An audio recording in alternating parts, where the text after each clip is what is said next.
Hello and good afternoon. My name is Jürgen Steinmetz, joining you from the World Tourism Network here in Honolulu, Hawaii. And with us today is eTopo News, Livestream.travel, Hawaii News Online, and our global social media network, and all our affiliated members. And we're very pleased to introduce a new tourism hero. The Tourism Hero program came out of an initiative from the World Tourism Network. And the way it works is you can appoint anyone you feel is worthy as a tourism hero. Then it goes through a committee process and we get a lot of applications, but only really a few make it. And our guest today is one of them. It takes, you can self-nominate yourself. You can also nominate someone else, but it takes 2 nominations for every hero title to be awarded. And it's free, so we never charge anything. We're not going to come to you and ask you to promote yourself, and there's not going to be an open election. It's a committee. So we're trying to keep it very fair, transparent, and it should be a real recognition. And you don't have to be a minister of tourism.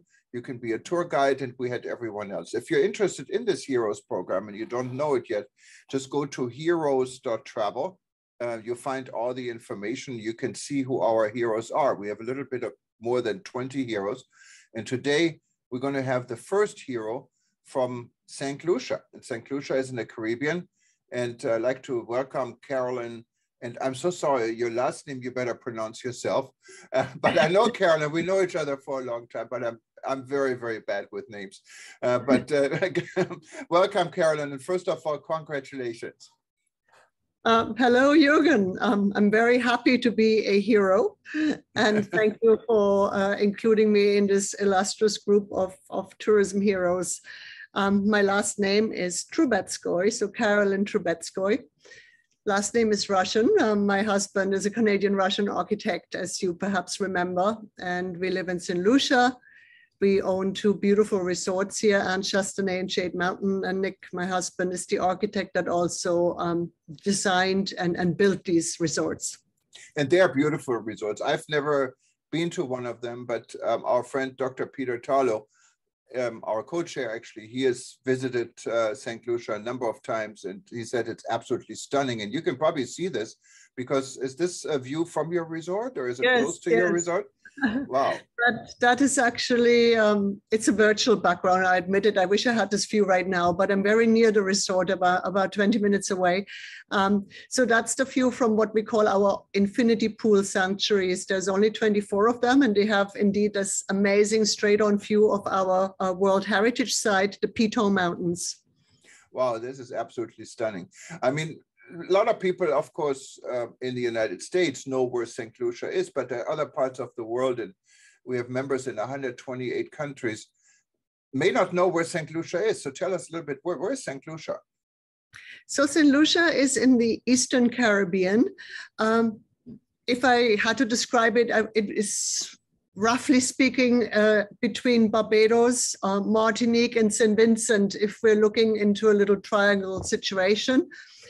It's closer to South America than perhaps the Bahamas would be. And I always like to point out that the Caribbean is a region of over 1 million square miles, because I often get the feeling internationally when I talk about the Caribbean that it's not really understood that we are made up of so many different countries, and that the region is in fact spanning over 1 million square miles. Yeah, the Caribbean, and it's so many different countries, independent countries. Also, there are dependent countries, there's a Dutch territory, there's a French territory, and it's a very diversified region of the world, and beautiful because every island is different. So it's not like you go to one island, you have seen them all. It's definitely not like this in the Caribbean. But Carolyn, you've been nominated as a hero because of so many different achievements and groups you've been involved in, like the St. Lucia Hotel and Tourism Association. You were with the Caribbean Hotel and Tourism Association. Tell us a little bit about yourself. What did you do? What brought you to tourism besides running and owning, even better, a resort in St. Lucia? So I grew up in a little hotel in Germany, and it was always clear to me that I wanted to work in the hospitality industry, but I don't think I saw myself in the Caribbean in these early years. One thing led to another, and I came here in my early 20s and stayed, and with my husband, we had these two resorts, and fairly early on, I mean, having a degree in tourism marketing and hotel and restaurant management, very early on in my career and living and working in St. Lucia, I took an interest, of course, at what was happening on an island-wide level and Caribbean-wide level. And so over the years, I got more and more involved in different aspects of the destination. I was part of various tourism marketing committees. I had the honor of serving as the president of St. Lucia's Hotel and Tourism Association for 4 terms. That's almost 10 years altogether. And in between, and in between, from 2016 to 2018, I was also appointed as the president of the Caribbean Hotel and Tourism Association. I was very proud because I was only the second woman in the 50-year-long history of the Caribbean Hotel and Tourism Association to be nominated. But then, you know, it was, you start this appointment and you think, oh my goodness, you know, I'm going to be sure that the Caribbean is marketed all over, you know, it will be fantastic. And I would have to say that not a single day in my presidency was like business as usual. There was like one, I would say, natural disaster chasing the next. And of course, most notably in 2017, we had several extremely horrible hurricanes, Irma and Maria.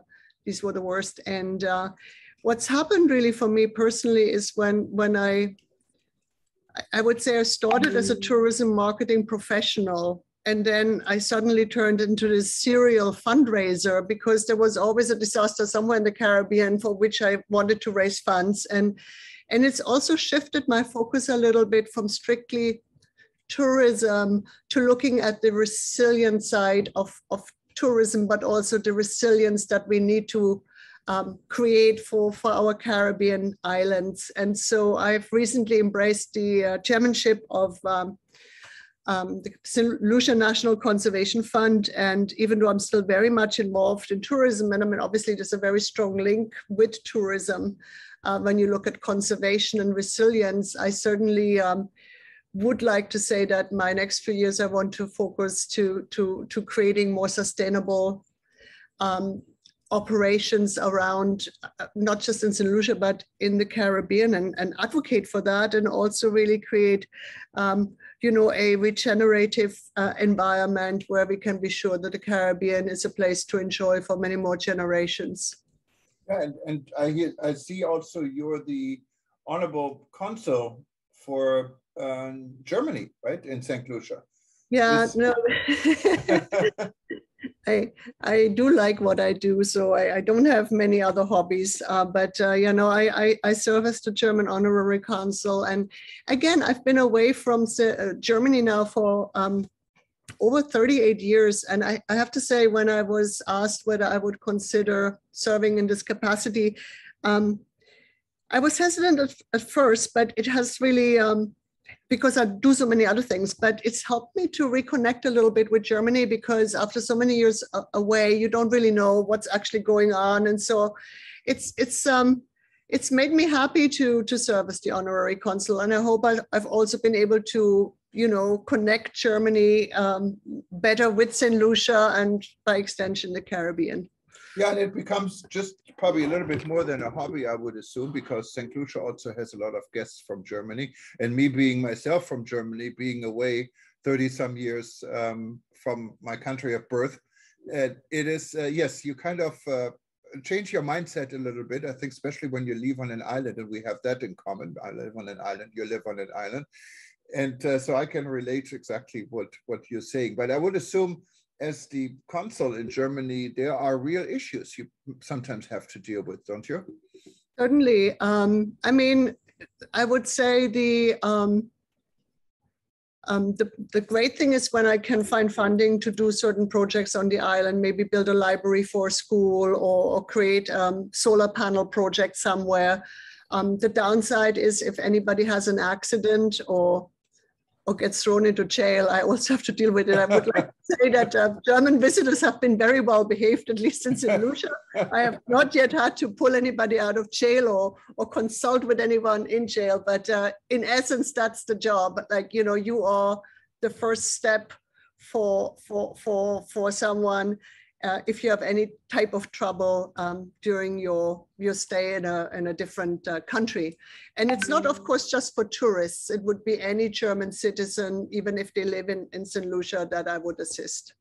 No, and I understand this. And I'm wondering, just curiosity, we're getting away from talking about you, but I know the German honorary consulate here in Hawaii is financing our Strandfest, they call it. So there's a get-together of German Americans that live here on the island, and they come together, and we have a little tent, and it's donated by the German government and the Honorable Consul of Germany. You guys have a Strandfest in St. Lucia? You're giving me a great idea here, Jürgen. I think you better introduce me to your Hawaiian German consul so I can take over that great idea. The other position I still hold that I'm very proud of is chairman of the Education Foundation of the Caribbean Hotel and Tourism Association. Because again, you know, when we look at the future of tourism in the Caribbean, we want it to be more inclusive, but we also want to give a lot more opportunity to any Caribbean national that really has embraced tourism for their career. And I think that we need to do a lot more to really assist with the opportunities and create career paths. And so I'm very happy that it was a good week for us because we were able to find funding to sponsor at least 12 Caribbean nationals to attend a very high profile course with the Les Roches University in Switzerland. And so we are going to make the announcement in the next few days. And so wow. That's what I love, when we can do something where I feel we can make a bit of a difference. And that's important, education, and specifically with the pandemic floating around. I don't know how it is in St. Lucia, but here we're losing a lot of people in the hospitality industry, drifting to other industries because they lost their job. Now business is slowly coming back, and we don't have enough people working in this industry. So education even is put on a fast track many times to get people back. Do you experience the same situation? St. Lucia is, I mean, a bit different to Hawaii in as much, sadly, we don't really have that many job opportunities in other sectors. So tourism really, I mean, you know that the Caribbean is one of the most tourism dependent regions in the world. So when the tourism jobs go away, it's really not that easy to find other jobs. But lucky for us, and St. Lucia, I know, has certainly been perhaps the exception. We've been doing very well since we reopened last July, in July 2020. A lot of hotels have actually been able to work with fairly good occupancies, being able to rehire everybody. And I would say those team members that were laid off, they were all happy to come back because, as I said, it's not that easy to find jobs elsewhere. Yeah, and let me ask you about a different subject, what goes away from your hero thing, but it became just recently in the last few days a very important issue for the World Tourism Network. And this is deals with the US travel advisories against other countries, including St. Lucia. St. Lucia is in the pool of Caribbean countries like Jamaica, Bahamas, that is categorized as level 4. Level 4 is the highest level of a travel advisory, and it means do not travel. Now, what the irony on these travel warnings is that the same type of warning is actually in effect against the Puerto Rico and Guam, what are both US territories. So I think the United States must be the only country in the world penalizing its own territories with do not travel warnings. And the significance on this warning is it's the same level, for example, as Afghanistan or North Korea enjoys. What we feel at the World Tourism Network is completely unfair and out of date. Our initiative, and I'm wondering what you think about it, is now pushing the US State Department to change the category levels to a different mixed system.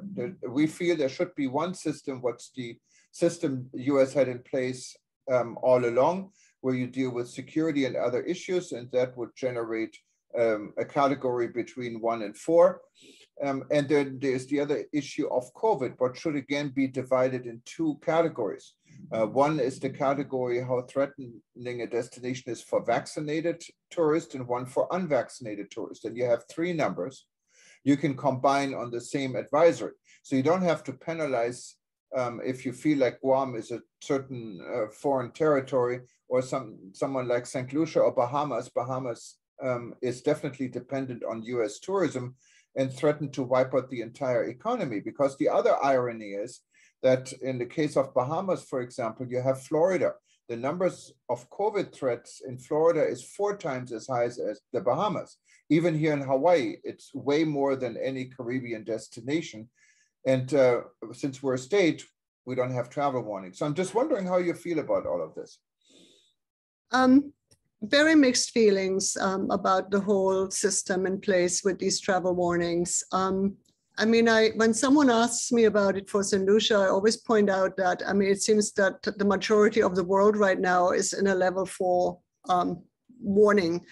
I think it does really send the wrong signals, because clearly we all see the same worldwide globally, that there is a 4th wave and that the numbers have gone up. But when we look at it from a tourism perspective, when we reopened last year, I mean, we have such a complex network of health and safety precautions. And remember that we opened, there wasn't even a vaccine yet, and we were able to operate in a completely safe environment. Our chief medical officer in a recent press conference, I heard her say that there was absolutely no indication that a tourist ever gave COVID to a staff member or vice versa. So I think, of course, you know, things can happen, but I can say that they haven't happened in a tourism environment. And we have been able, therefore, to keep attracting visitors. We have not just our resorts, but the island in general. And I think that guests just want to be reassured that the hotel and the destination they're going to has systems in place to keep them safe. And as you have said, Jürgen, I mean, I was in Miami recently, and, you know, at least in St. Lucia, we have clear rules. You wear a mask. It doesn't matter whether you're vaccinated or not vaccinated, you wear a mask. It really did bother me to go in restaurants in Miami, where in one restaurant, they had a mask requirement for the team members. And in the next restaurant, we were told, oh no, we don't have such a requirement. And my husband and I came away from this thinking, well, even though some people are vaccinated, others are not, I really would like to, I feel more comfortable being in a restaurant where there are team members with a mask, because I'm sitting there eating exposed. And so I found that to be very strange. And I would like to say that I think all the Caribbean islands that I know of, we operate with very strict health and safety measures. And wearing of masks is certainly one of them. Yeah, and that is also within the United States also so different. Here in Hawaii, it is definitely mandatory to wear masks, and they make it now mandatory again to wear masks even in outside shopping centers. So, and then Florida and Texas, they have their own philosophy on things, I guess. And what makes it so dangerous, because it is all interconnected. So you're absolutely right. I think the best advice I would give someone is not to frequent any restaurant that is not requiring masks. to not put yourself in danger and help others. But of course, that's not a solution. But when it comes to travel warnings and travel advisories, the entire world is in need to change this. And that includes the United States, also includes Germany and many other countries. I've traveled to Germany a few months ago, and literally you're confused till you go through the border check in Frankfurt airport. You don't know what to expect. And then at the end, in my case, I just was holding up my passport and was walked straight through. No one even opened my passport. So sometimes I think it's lucky, but it makes travel so stressful. Even though requirements are there. Well, I think you're going to really have to accept that we need to learn how to live with this. I mean, we've put our lives on hold for so long. I mean, this started last year in March, and it's not going to go away anytime soon. So we need to learn how to live with this and be smart, how we keep ourselves safe, ensure that wherever we go, we can be assured of a certain level of health and safety precautions in place, and end of story. And I don't think we should stop traveling. It makes no sense to me at this stage. Yeah, and I'm really glad you say this, because this is going to be for the World Tourism Network. And we're only a little piece in the puzzle, but if you really look at global leadership, some of this leadership is missing, and I make no secret about my worry with the UNWTO that actually should be in charge of these government policies and do something, and they are not. So that organization, in my opinion, is useless, and I've said this publicly, so I'm not hiding it here. And then the WTTC is trying everything possible to bring this world of travel forward, and that's definitely a good leader to follow. And we, as the World Tourism Network, we're a small organization but we have people in 128 countries, both from the public sector and the private sector, looking out really for the medium and small guys. We have good people, Dr. Peter Tarlow, for example, Dr. Talib Rifai, who are in the leadership of this organization. Alain St. Ange, very familiar with islands. So we would invite you to become involved. We have an initiative specifically right now, we just announced, to deal with the US travel advisory and actively reach out on this. And to open up travel, and travel with COVID is actually our biggest project we're right now trying to develop, and also probably announce in the next week or so. And exactly what you're saying, it is time to move on to make sure this industry, you cannot stop people, you cannot lock people up. It's not only the travel part, there's so much more involved in it economically, and also, I mean, I can see it even here in my little bubble in Hawaii. When you go to Costco, many shelves are empty because products are not produced, they're not shipped in. So there's so many issues besides travel, and I think it is so important that travel continues to function, not only for the travel industry alone, but of course we have to find a safe way, but we cannot lock ourselves up. And now with the vaccine widely available in many parts of the world, there's really no excuse to just say, oh my God, we cannot continue to travel. So, and of course, everyone has a different opinion here, but we also cannot say, okay, we just don't worry about any restrictions. We just do whatever we want, what Denmark announced today. I have fear that this could backfire. So there's definitely a fine line. But Karen, it is definitely my pleasure to at least welcome you to our, Carolyn, to our hero program. And it's a good step, and we're going to try to give it recognition because you definitely deserve it. I mean, I always called you Miss St. Lucia because every time you think about St. Lucia, you really think about Carolyn. And I know you had some recent changes over there, so you're getting also different responsibilities, but you know the industry like no one else, I think, in and out, and you've been involved in almost everything what comes to travel and tourism. And for that, I think you should be rewarded.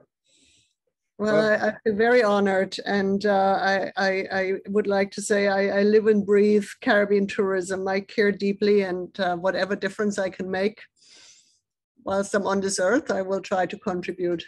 Thank you very much, Carolyn, and I hope you enjoy your weekend, and hopefully it's a beautiful day.